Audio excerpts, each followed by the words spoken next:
Bonjour à vous, je suis Lilo, vous savez, la créature à la colonne vertébrale biscornue qui serpente à travers ce podcast en racontant sa drôle d'histoire. La dernière fois, je vous ai parlé du méchant animal qui a grandi à l'intérieur de moi toute mon enfance et qui m'a beaucoup fait souffrir. Quand je vous ai laissé, je vous ai dit que j'avais découvert un lieu qui avait l'air de réunir des tas de gens comme moi. Des gens qui ont mal quelque part, qui ne marchent pas droit et que personne ne croit. J'ai demandé à Marjorie, la journaliste de ce podcast, elle a interrogé des patients sur place qui ont vécu presque la même expérience que moi, à quelques détails près.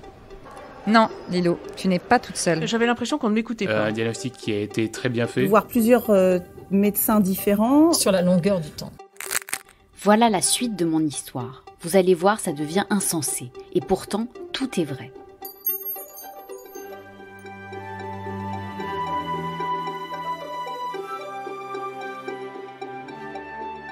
Bienvenue dans Partenaires particuliers. À la manière d'un conte, ce podcast, soutenu par l'Agence régionale de santé, met en lumière les actions de soignants et de patients dans le cadre du projet Respire au sein de la PHP. Au cours des 3 épisodes de Partenaires particuliers, Lilo et moi-même, Marjorie, allons vous faire découvrir l'éducation thérapeutique qui évolue tous les jours, partout en France. Deuxième épisode, il était une fois l'éducation thérapeutique.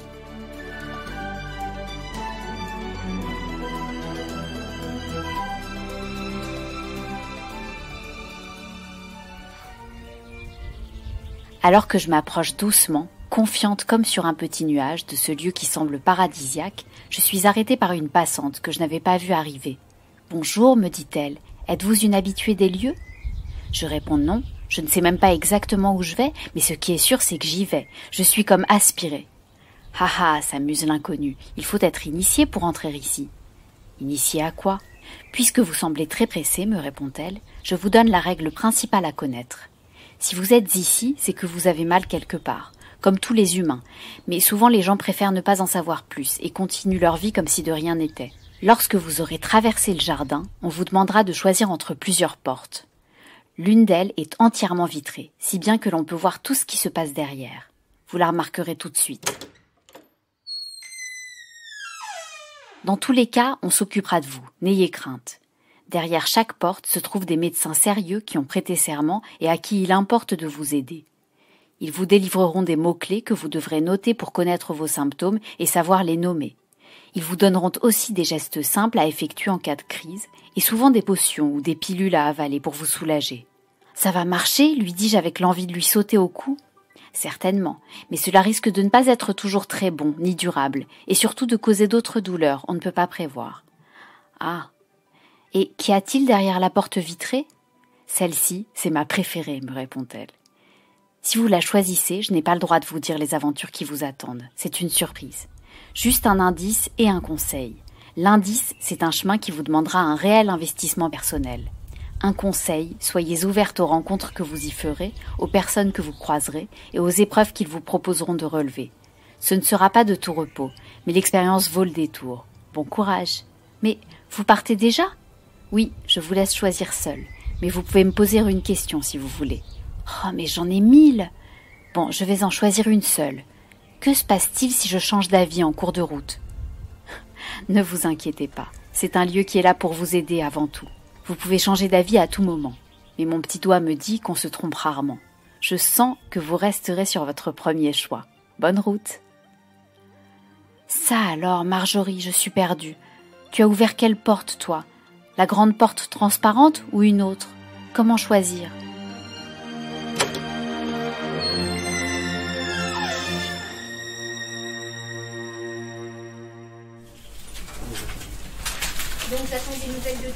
En fait, je me suis rendu compte que les chemins se rejoignent. Ne t'inquiète pas, Lilo. Mais c'est une question personnelle. Si tu as envie d'être acteur dans tes soins, évidemment, prends la porte transparente, même si elle demande un peu plus de travail puisqu'elle mène vers l'éducation thérapeutique. Je peux t'aider parce que moi, j'y suis allée. Et j'ai vécu des moments forts où les patients et les soignants partagent leurs connaissances et leurs ressentis. On appelle ça des ateliers d'éducation thérapeutique. Depuis 10 ans, de plus en plus d'hôpitaux en proposent. J'ai retrouvé notre neurologue du premier épisode, Lucie Cabréjot. Elle va t'expliquer. Alors l'éducation thérapeutique, il faut savoir que ça existe depuis plus de 20 ans et que l'OMS a même défini l'éducation thérapeutique en 98. Donc vous voyez, ça date. Donc il s'agit de la mise en place d'un accompagnement dans la maladie chronique qui soit personnalisé et qui permette de développer les compétences des patients pour qu'ils soient plus à même et plus autonomes dans la gestion de leur maladie. C'est un processus qui est continu, qui doit se faire vraiment dans le temps et qui va permettre une collaboration en fait entre les soignants, les patients et leurs proches. Donc ça, c'est vraiment l'objectif de l'éducation thérapeutique qui est né finalement au départ de la prise en charge du diabète avec une volonté de diminuer les risques de complications de la maladie dans le diabète et surtout d'améliorer l'observance, ce qu'on appelle l'observance thérapeutique, c'est-à-dire le fait que les personnes prennent bien leur traitement tout au long des années de la maladie chronique, puisqu'on s'est rendu compte que avec le temps, les patients ont tendance à arrêter leur traitement, surtout s'il y a des effets secondaires importants, bien sûr. Et il y a eu, au cours de toutes ces années, plusieurs études qui ont montré l'intérêt d'accompagner les gens avec des ateliers collectifs, avec des consultations plus longues, individuelles, personnalisées, et qui ont montré qu'on diminuait de façon significative les complications dans certaines maladies chroniques, le nombre de passages aux urgences, qu'on diminuait même les coûts pour la société de la prise en charge de la maladie chronique. Donc cette évaluation s'est faite au cours du temps et puis finalement en France, l'éducation thérapeutique a été inscrite dans une loi en 2009 pour que l'éducation thérapeutique soit systématique dans le parcours de soins d'un patient ayant une maladie chronique. Donc c'est quelque chose qui est inscrit dans la loi et ça, peu de gens le savent. Donc c'est un droit. Donc comment ça se passe en pratique ? Déjà, il faut des gens qui proposent des ateliers, qui soient donc des gens qui sont formés à l'éducation thérapeutique. On ne fait pas du jour au lendemain de l'éducation thérapeutique. Même si on est soignant, on doit apprendre, on doit prendre un temps de réflexion sur ces pratiques et souvent on doit même un peu accepter la critique d'autres collègues et des patients sur les prises en charge qu'on propose. Donc c'est pas forcément très agréable au début, mais ça va permettre vraiment d'aller vers une amélioration de la prise en charge des gens avec une maladie chronique. Ce sont des ateliers donc qui sont construits où on va proposer des temps de réflexion. Ce que je veux dire par là, c'est qu'il ne s'agit pas de faire un cours aux patients sur leur maladie, parce que ça, c'est pas très intéressant. Et souvent, de toute façon, maintenant, ils ont accès à beaucoup d'informations. Donc là, l'objectif, c'est plutôt de les mettre dans une situation de réflexion par rapport à leur situation avec cette maladie. Et du coup, ça devient beaucoup plus pertinent et beaucoup plus personnel. Et c'est comme ça, finalement, qu'on avance mieux dans la prise en charge de sa propre maladie, plutôt que se calquer sur des résultats ou sur des injonctions qu'on peut donner pour une population entière. C'est très différent. Ce qui est toujours étonnant, c'est de voir que pour une même maladie, des gens vont avoir des réactions complètement différentes dans leur vie. Ils vont mettre en place des choses qui peuvent être totalement à l'opposé. Donc c'est intéressant parce que ça ouvre le champ des possibles.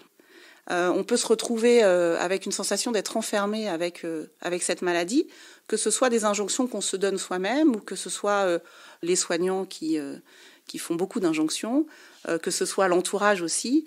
Mais l'éducation thérapeutique, elle ouvre les portes vers d'autres façons de penser, d'autres façons de voir les choses.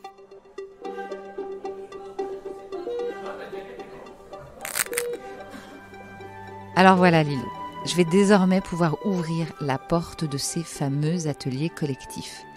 Les patients s'y racontent, s'y dévoilent pour essayer d'avancer ensemble, entre patients et avec les soignants. Dans ces ateliers thématiques, on parle du quotidien, de la maladie, de l'administratif, des rapports avec l'entourage, du bien-être, du retour au travail, de la vie sexuelle aussi. J'ai pu assister à un atelier sur la fatigue pour des patients atteints de sclérose en plaques. Bonjour tout le monde, merci d'être venu. Alors moi c'est Xavier, je vais avoir 44 ans. J'ai été diagnostiqué en 2006-2005 à peu près. Donc aujourd'hui, pour expliquer la fatigue, c'est... je me réveille à 5h, 6h, je suis déjà fatigué, pareil, j'ai un sentiment global de fatigue totale toute la journée, non-stop. Donc je pense que ça commence le matin et plus ça va dans la journée, mieux ça va en fait. Sabine, j'ai la SEP depuis 2012. J'ai fait une paralysie faciale il y a 40 ans. La fatigue, je l'ai, elle vient. Et si vraiment je suis fatiguée, je vais dormir. Mais je me dis, bon, je me réveillerai bien un jour. Puis voilà. Et un atelier sur plusieurs thématiques autour de l'attaque cérébrale, tu sais, l'AVC. Je m'appelle Jacqueline et au mois de novembre, je me promenais dans un parc et je suis tombée 2 fois en 10 minutes, la jambe droite qui se dérobait. La deuxième fois, j'ai cassé mes lunettes, donc je suis rentrée chez moi. Donc ma fille m'a alertée. Je suis donc allée consulter le médecin, presque une semaine après, quoi. Dimanche 9 février, j'avais préparé un bon repas, on avait bien mangé le midi. Et puis dans l'après-midi, je suis allée me reposer et j'ai été prise d'une crampe à la jambe gauche, très violente, qui partait pas. Donc je voulais me relever pour essayer de la soulager. Et en me levant, j'ai senti que ma jambe gauche partait, je la sentais plus. Mon mari était en train de faire la sieste à la salle à manger, donc j'ai été pour l'avertir, essayer de l'avertir. Je voulais faire quelques pas, mais impossible, ma jambe me lâchait. Donc ils ont fait appel aux pompiers directement, ils ont tout de suite vu les symptômes. Et les pompiers sont venus 5 minutes après environ et j'ai été transférée à Bichat. Allez, viens Lilo, tu vas voir. J'en suis ressortie grandie, informée et touchée par cette envie de partage et d'entraide face à la maladie. Dans ces ateliers, on s'interroge. Quand on parle du cerveau, on parle de quoi exactement ? C'est un effort intellectuel ou une fatigue, je dirais morale, quelque chose comme ça, un petit peu dur. Ça use peut-être un peu, c'est ce que je veux dire. Et c'est pas intellectuel, en l'occurrence. Ouais. Voilà. Donc là, il y en a 2 différentes. Exactement. Il peut y avoir de l'anxiété, il peut y avoir même de la dépression, évidemment. Oui, voilà. Ça peut aller... Une espèce d'usure psychologique, un truc comme ça. On va dire usure psychologique, ça me va. Ok. Alors ensuite, qu'est-ce qu'on a ? Une fatigue qui sort de nulle part aussi. Exactement, c'est ce que j'allais dire. Alors la fatigue mystérieuse. Voilà, c'est ça. Spontanée, innée, imprévisible. On débat. Non, faut pas m'envier. Bon, ça peut m'arriver ici, mais ça peut m'arriver ailleurs. Mais justement, est-ce que dans le ailleurs, il y aura quelque chose vous voyez, au mois de juillet, après, on ne pense pas que ça va. Au mois de juillet, je suis partie en Mongolie. Encore. Ça aurait pu m'arriver en Mongolie. Oui, sous les yourtes en plus. Là, il n'y a pas le service neurologie. Ah non, là j'imagine, ouais. On rit. En fait, c'est qu'est-ce qu'il y a comme signe qui nous inquiète pas, c'est plus ça. Ouais, là. Oui, il n'a pas tort. Justement, il faut qu'on fasse redescendre un peu le niveau de pression là, parce que sinon. On partage des moments intimes. Je me souviens que quand nous nous sommes vus au mois de décembre, j'avais sollicité effectivement auprès du docteur Cabrejo un psychologue. En fait, à ce moment-là, j'avais justement des problèmes de communication avec mon conjoint qui avait été très très présent pendant les 3 mois. Et là, je commençais un petit peu à revivre. Et je le trouvais trop présent, certainement par sécurité, par inquiétude de sa part. Sauf qu'il m'étouffait. Les choses se sont estompées avec le temps et j'ai pas ressenti à nouveau ce besoin. Mais c'était pas pour parler de la SEP, mais la relation avec mon conjoint qui, à cause de la SEP, mais ça aurait pu être n'importe quelle autre maladie chronique, il se serait comporté de la même façon. Et on apprend aussi beaucoup du psy. Effectivement, donc il y aurait quelque chose entre oublier ou accepter, et peut-être qu'il y a une solution qui serait entre les deux, c'est-à-dire c'est la mise en tension des deux. Pour moi, accepter, d'un point de vue psychologique, c'est une aberration, en fait, parce que, comme vous savez, ça s'impose à vous, donc je vois pas trop ce qu'il y a à accepter, ou alors on présume un travail complet possible psychologique au jour où on a accepté. Pour l'instant, on n'a toujours pas accepté. Or, je pense qu'on navigue toujours entre les deux. Et c'est cette mise en tension qui est extrêmement intéressante et qu'on peut... qui est un point d'équilibre à rechercher et qui peut être l'objet d'un travail pour trouver une place satisfaisante pour soi, mais qui n'est pas un idéal non plus indépassable. Parce que quelquefois, dans l'acceptation, il y a une notion d'idéal. C'est-à-dire qu'on se dit, je n'ai pas encore accepté, comme si à un moment, on pouvait basculer dans une acceptation. Vous voyez, si je deviens aveugle, il faudrait... Vous voyez, il y a un moment, jamais je n'aurais le regret, jamais je me dirais, tiens, ma vie aurait été différente si je n'avais pas été aveugle, je regrette. C'est beaucoup demandé. De la sophrologue. Donc, grande inspiration et on souffle tout doucement et ça câline le nerf vague et là, on est détendu. Physiologiquement, ça fonctionne, ça. Mais à l'inverse, quand on parle de ces fameux coups de pompe, Si vous ne pouvez pas vous allonger et faire une sieste de 2 heures, il faut bien trouver une solution. Donc dans ce cas-là, vous pouvez faire exactement l'inverse. Là, pour se dynamiser, on va pouvoir prendre une grande inspiration, ça va faire du bruit, attention, et souffler très fort et très court. Ça donne ça. Et ça, au lieu de le câliner, ça le secoue. Alors attention, il n'y a pas de magie, hein. On est d'accord. Un peu naturellement, quand on dit « allez, j'attaque », bien sûr. Allez, hop, on y va. C'est quelque chose d'assez... Oui. En tout cas, on a l'impression que ça nous donne l'énergie pour faire ce qu'on a à faire. On joue même avec le diététicien. Vous me dites d'abord, j'ai eu aucun conseil nutritionnel suite à mon attaque cérébrale. Enfin, en tout cas, pas par un professionnel. Par contre, je suis rentrée, j'ai pas voulu manger mes harengs, par exemple. Vous autres aussi, avez modifié des choses ou pas dans vos habitudes alimentaires? Oui. Vous avez quoi, diminué la viande du coup? La viande, voilà. Ouais. Vous en mangez encore ou vous avez diminué vous avez arrêté complètement? Diminué. Non, moi, j'en mangeais pas beaucoup, j'en mange toujours pas beaucoup. Plus de viande rouge. Vachement bon quand même. Vous avez changé d'autres choses, les autres? Non, moi je continue à manger. Vous mangez comme avant?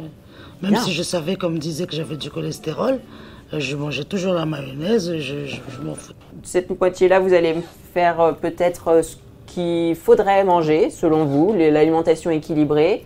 S'il n'y a pas assez de cartes comme vous l'entendez, vous pouvez vous mettre par deux si vous... Du pain de mie. Ça, c'est comme... Ouais, les photos sont pas toutes très claires. Mais alors, je comprends pas. Un repas équilibré. Un repas équilibré. Bon, ça c'est équilibré, ça 0%, c'est bien. Ça, et vous faites ce que vous mangez habituellement? Ça, j'en mange habituellement. Ça, c'est des crustacés. Ça aussi, j'adore. Un seul repas, vous faites. Et au bout de 3 heures, on ressort comme libéré d'avoir partagé avec d'autres qu'on ne connaît pas, mais qui ont la même maladie. On a proposé les ateliers. Je crois que j'ai été intéressé dès le début. Elle m'a proposé un accompagnement psychologique. Je n'ai pas été intéressé. Ça ne veut pas dire que je ne le ferai pas. Par contre, non, je n'imaginais pas les ateliers. Et je trouve que c'est une excellente initiative. Je trouve que ça donne beaucoup d'opportunités aux gens pour être moins seuls.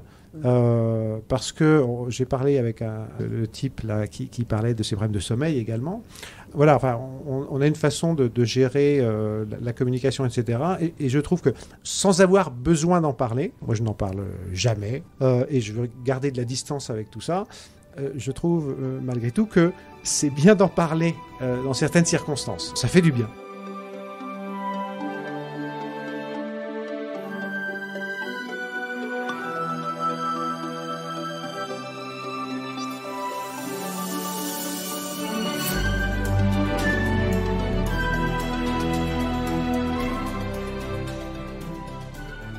Hé Lilou, tu te souviens de Brieux dans le premier épisode? Tu sais, on lui a diagnostiqué une sclérose en plaques à peine 20 ans. Eh bien, grâce aux ateliers justement, il a voulu aller plus loin et devenir patient partenaire. Tu sais ce que c'est? Tu vas voir, un concept qui ouvre bien des portes. Quand je suis venu au premier atelier, c'était dans l'idée d'apporter un peu mon expérience. Et ce qui m'a tout d'abord très agréablement surpris, et que j'ai beaucoup aimé, c'est que très rapidement, ce sont les autres qui m'ont apporté beaucoup de leur expérience. C'est-à-dire, j'ai découvert des parcours de vie, des personnes tout à fait charmantes, joyeuses, qui, comme moi, s'étaient construites, avaient des hobbies, des choses à partager.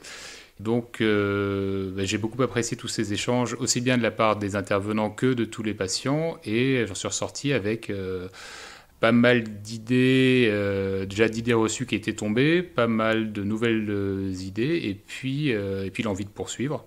On n'est pas dans quelque chose de triste ou de lourd au niveau émotionnel. Je rebondis un peu là-dessus parce que c'est important de le dire. L'idée, c'est qu'effectivement, on essaye d'en faire un moment convivial, où il y a des vrais échanges, et il peut y avoir tout à fait des moments difficiles. Hein. Il y a parfois en atelier, évidemment, des gens qui pleurent, parce qu'on est quand même sur des sujets qui sont lourds, mais ça reste très bienveillant, et il y a vraiment une envie d'être ensemble. Déjà, les sujets qui peuvent être abordés en différents ateliers sont assez multiples. Donc, je dirais qu'on a la chance, nous, à l'hôpital Bichat, d'avoir une liste dans laquelle on peut choisir les ateliers qui nous plaisent. Donc, du coup, j'en ai fait 3, je crois. Et voyant que ça m'intéressait, j'ai eu la proposition de la part de Lucie Cabrégeau de me former à l'éducation thérapeutique et de participer à la création d'ateliers. Donc je l'ai fait pendant plusieurs demi-journées de formation qui m'ont amené à comprendre les buts de l'éducation thérapeutique, l'organisation, comment créer une session, comment créer un projet. Moi, j'étais, c'est vrai, plutôt sur les questions d'acceptation psychologique, de réflexion sur se construire dans la pathologie. Donc, à partir de ces idées et avec l'aide d'une philosophe qui travaillait avec nous, j'ai décidé de monter un atelier sur la philosophie et des concepts, par exemple, comme le bonheur. La philosophie comme ressource dans une maladie chronique, c'est assez puissant. Donc ça, c'est des moments très, très riches qu'on a débuté. On a déjà fait donc la question sur le bonheur et puis on s'est aussi pas mal interrogé sur la question du choix dans l'incertitude, qui est une vraie question dans la maladie chronique. Oui, parce qu'en fait, dans la maladie, on a, nous, en tant que soignants, on a toute une connaissance liée à nos études, qu'on a apprise au fil du temps. On a ensuite toute une connaissance liée à notre expérience en tant que médecin. Bon, je parle pour moi, en tant que médecin, depuis 15-20 ans. Donc ça, c'est très riche, c'est très important dans notre construction de soignants. Et puis, en fait, il y a tout un pan de connaissances qu'on n'a pas, qui est vraiment le savoir des patients qui vivent avec la maladie. Et ça, c'est quelque chose, finalement, qui nous manque. Au fil du temps, on a quand même, bien sûr, une représentation, parce qu'on voit beaucoup de patients, donc de leurs difficultés, de leur parcours, de leurs questionnements. Mais finalement, tout ce savoir qu'on appelle le savoir expérientiel des patients, finalement, on le touche du doigt vraiment grâce à l'éducation thérapeutique. Parce qu'on se retrouve dans des situations où on n'est pas le seul à savoir en tant que soignant, mais tous les patients présents ont leurs solutions, ont leur façon de raisonner. Donc finalement, moi, en tout cas en tant que soignant, je trouve que l'éducation thérapeutique, ça m'a vraiment enrichi, mais de façon phénoménale, sur ma vision en fait de la maladie. Et du coup, je suis beaucoup plus performante pour mes patients. Je suis beaucoup plus pertinente. Et bien sûr, avec l'aide des patients, et l'idée, c'est de développer ce partenariat patient qu'on a commencé avec Brieux, qui s'est fait finalement très naturellement, avec certains patients qui ont envie, qui ont un peu la disponibilité, qui ont où c'est le bon moment aussi pour eux dans leur parcours, et qui ont envie d'aller plus loin. Et donc, on arrive à construire finalement un partenariat de façon très naturelle, il n'y a aucune obligation, mais sur des projets qui se mettent en place, qu'on a envie de mener à bien. Et finalement, l'éducation thérapeutique permet d'arriver à ça. Quelle aventure! Alors, à votre avis, quelle porte j'ai choisie? Je pense que vous avez deviné. Ce que je peux vous dire, c'est que la passante avait raison. Ça valait vraiment le détour. Au départ, je me suis juste sentie chez moi, comme accueillie par des gens qui me connaissaient déjà. J'échangeais, je discutais, je n'étais même pas intimidée. Je ne voulais quand même pas m'inscrire aux ateliers parce que je pensais que je n'avais rien à y apporter, que mon cas n'était pas grave par rapport à d'autres patients. En fait, les autres m'ont poussée à le faire. Là-bas, rien n'est grave, tout est léger. Alors j'ai participé aux ateliers et j'ai même fini par en créer un. Ah, j'ai tellement de choses à vous raconter. Je ne peux pas tout vous dire d'un coup. J'en sors tout juste, je suis encore chamboulée. Je vous promets que je le ferai dès que je me serai un peu reposée. Je vous dirai tout. Les étapes par lesquelles j'ai dû passer, les nouveaux mots que j'ai dû apprendre, les personnes que j'ai rencontrées, les chercheurs, les professeurs, les médecins, même les députés avec qui j'ai discuté sur des sujets qui me tiennent tellement à cœur. J'ai traversé des frontières, survolé des océans, j'ai grandi intérieurement et surtout, j'ai passé un cap, une sorte de niveau qui s'appelle ici le niveau du partenariat patient, validé. Un jour, on m'a même demandé d'intervenir devant des personnalités très importantes de la recherche pour animer un colloque, comme une experte. Je vous jure que c'est vrai, on ne me croit jamais. Une bonne nuit de sommeil et je vous raconte tout au prochain épisode.